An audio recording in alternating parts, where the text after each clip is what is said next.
So, Vampire Survivors, inspired an almost endless amount of clones, features a Katamari of bones, yet never once seen a clone featuring an actual Katamari mechanic. Well, until today, because ladies and gentlemen, this is Dev Diary, a series where I try to make my own video games. So if game dev videos are your thing, consider subscribing to the channel and turn on notifications so you don't miss future videos. Now, if you're not familiar, the Katamari series is about rolling a ball around, collecting items to grow said ball, to collect even larger items. It is simultaneously the most calming and stressful series that I have ever played.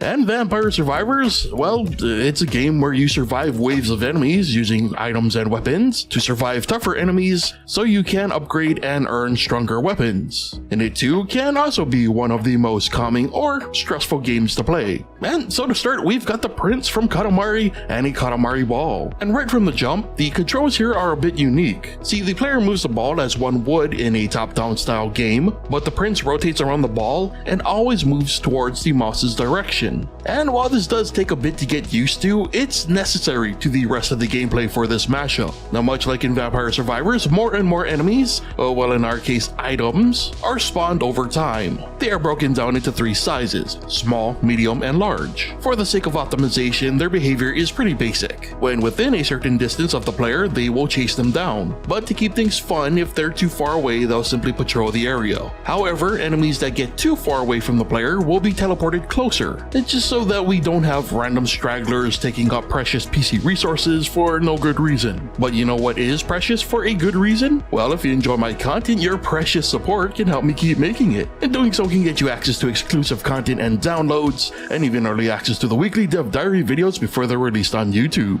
Now, items affect the player in two ways. First, they are always a danger to the player. Should the Prince touch an item, they will take damage. And the bigger the item, the more damage they will take. And some items will also even fire projectiles if they see the Prince or his ball. Thankfully, there are only two: a donut, which will fire giant sprinkles, and a potted lobster, who fires the most dangerous bubbles that you will ever encounter ever. And of course, taking too much damage will end in a game over. The only way to combat this is to use the Katamari ball, which works very similarly to the Katamari series. Now, starting out, the Katamari can only collect small items. For example, those tiny little moving sushi. Items slowly add to the ball's size, and eventually the ball can begin to collect medium items, and then eventually large items, with the ultimate goal being to collect that giant head that is constantly stalking the player throughout the entire experience. And much like in the Katamari series, running into larger items before reaching the proper size will knock the player away. And I won't lie, the system is a bit buggy, probably most likely due to the math, but on the other hand, creating the effect of things sticking to the Katamari worked out so much better than anticipated. In order to achieve this effect, we use a stamp method, meaning we start with a blank image overlaid on the ball. Then, as items are quote-unquote stuck to the ball, we basically clone the item at that moment of collision and, quote-unquote stamp it to the overlay. The item is then removed from the game.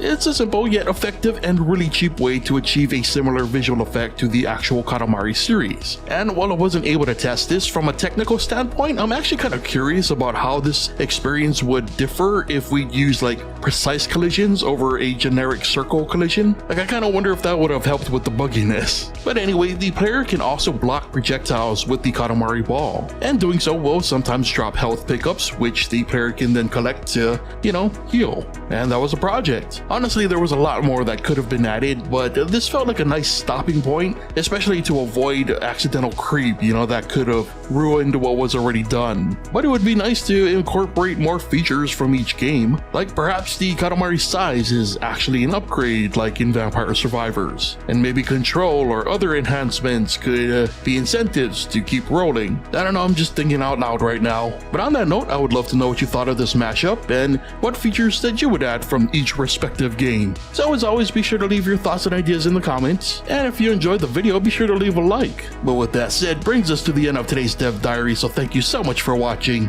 and I'll see you next time.